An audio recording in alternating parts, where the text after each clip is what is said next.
Hello everyone and welcome to the Anime Void. This is a weird one.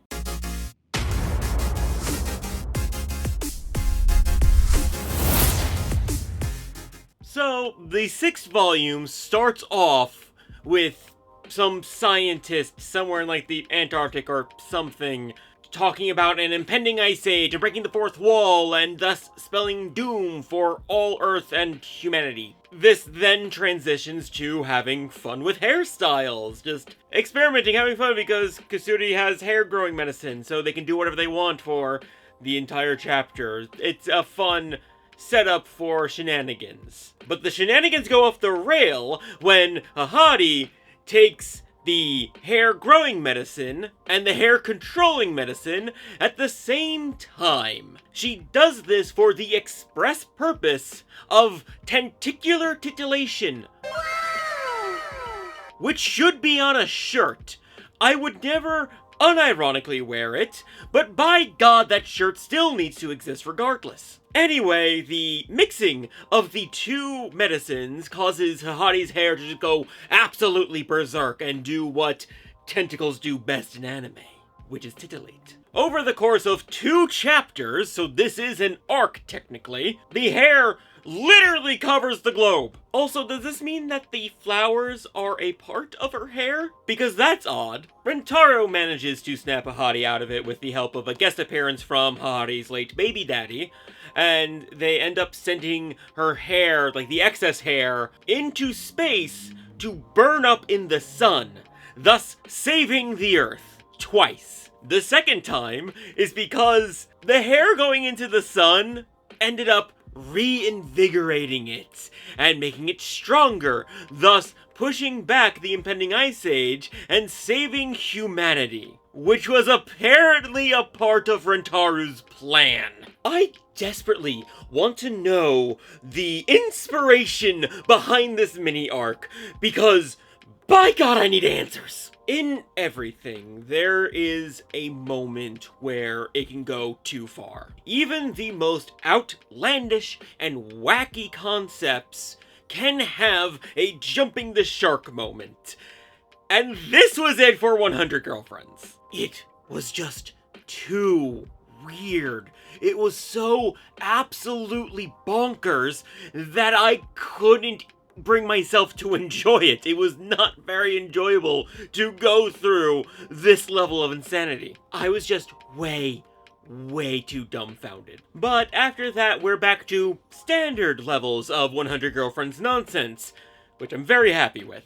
Kurumi wants to be able to French kiss Rentaro because she wants to know what that tastes like, because that's her thing. It becomes a dilemma because Kurumi doesn't want to have Rentaro move faster than he's comfortable with. And even if he is willing to make an exception for her, it's not fair to the rest of the family when they don't get French kissed. So this chapter is dedicated to solving that problem. And I'm going to be 100% honest here, the way they solve it by tricking Kurumi into French kissing Hahari is not great, to put it lightly. But hey, this group of weirdos ends up working it out and everyone's okay with it, so sure. But I'm mostly not okay with the information that we were given about what happened with Hahari when she was a baby. That will never be okay. I'm not okay. But if you want to make me feel more okay, I would be so happy if you liked the video and subscribe to the channel for more 100 Girlfriends content. When the anime airs, I'm going to be doing at least one special video about that. But now it's time for a new girlfriend. Here we're introduced to Meme. I'm pretty sure her name is pronounced May May. Her name is Me.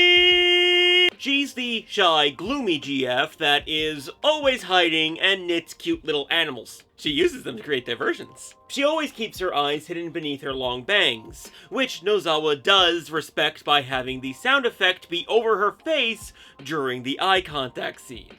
There's the usual back and forth before she becomes the girlfriend, and then they have a bonding moment while playing hide and seek. There's nothing too outlandish here. There are some very cute moments in hide and seek though. I do like Meme. I definitely picture her with Hinata Hyuga's voice, and she's just so cute, and I can see her being good friends with Shizuka since she's the other mousy, shy character. I want scenes with them. I definitely want to see that in the future. We get a little bit of that in this volume, but I want, like, good, hard moments. That's not the right phrasing for that, but you know what I mean. Also, I want to point out that this is my favorite Shizuka moment of the volume. Then, before the big part of the volume, we have a Meido adventure. She's trying to get a gift for Hahari, which ends up being an hour to do whatever she wants with Rentaro. Just so long as it doesn't involve any hanky-panky, because if it does, his chastity belt will shanky his wanky. Also, you could have just had Hahari and Meido kiss in the manga. You just could have done that. Like, sure, the gag was funny, but... Okay, fine, the gag was funny enough that it was fine not to happen.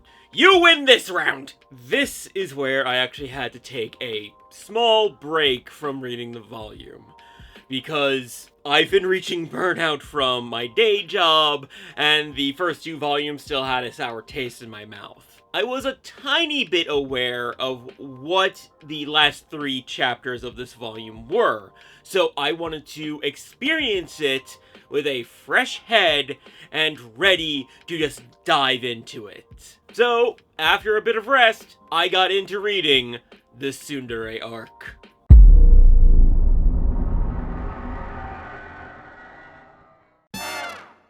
So, this 3-chapter story arc does start off pretty normal. The Rentaro family are just on the roof, sharing snacks and being cute. Karane, however, is just getting so frustrated with how tsundere she is. She wants to be more open about her feelings, but her character type denies it. But then, she ends up taking Kusuri's de-tsunderifying medicine, which she had for plot reasons. And this turns her into just the most normal person that could ever exist in this manga. She's just your average, ordinary, everyday high school girl in love. The family is, of course, interested in this development and change at first. However, they do swiftly come to realize that they prefer the tsundere Karane, because Karane is just not Karane if she isn't tsundere. Also, at first, Karane doesn't want to go back to being a tsundere because she wants to be this more open person. She even talks about how she really disliked how she was. But after Rentaro explains that he fell in love with the Karane who was a tsundere, and while he will love this new Karane just as much, if this is truly who she wants to be, he will not stand for anyone bashing the girl he fell in love with, even if it's herself. This causes Karane to agree to try and turn back, which leads to a bunch of attempts of trying to get the tsundere energy flowing. They get weirdly technical with the very nature of what a tsundere is and how it works in this manga, and I won't bore you with the details here. Even Hikari, or maybe especially Hikari, does everything that she can to help her girlfriend. And yes, I'm referring to them as that, because this is a very healthy polyamory, and there's so much love going around. Then, to finish it off, they rip off Dragon Ball Z by having a spirit bomb of tsundere energy. And that's not me just pointing out a reference, they literally state this in the manga itself. Through this, Rentaro gains a deeper understanding of Karane's very complex feelings, and how the Tsun impulses have affected her, and how much she struggled to be able to open up as much as she had throughout the first 5 volumes. This leads to a very lovely collage that is going to look amazing when animated. And so it ends with Karane being a tsundere again, but potentially being able to open up a bit more now. The bonus chapter is just about Meme's parents having very understandable heart attacks when their daughter does her little disappearing act. To wrap this up, I do want to discuss how wild the differences between the 2 arcs that bookend this volume are, because they do showcase of how to do something right and how to do something wrong. The Tsundere arc did have a bunch of wacky moments and the usual gags and comedy that you come to expect from 100 Girlfriends. But it also had a through line of genuine heartfelt emotion that grounded it and strengthened it. I live for the shit that's like Rentaru's speech to Karane about how he fell in love with her, how she was. That is my jam. I'm a sap.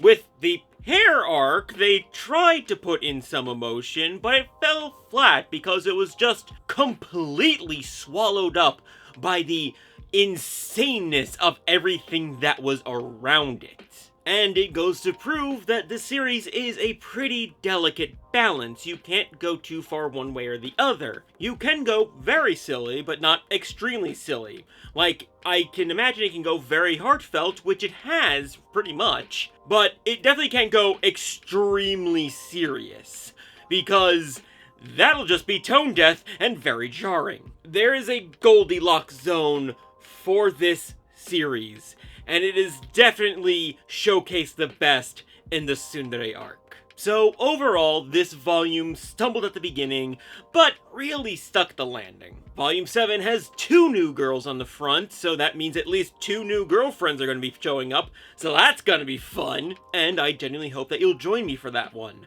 Thank you so much for watching. I have to catch you next time in the void. Later.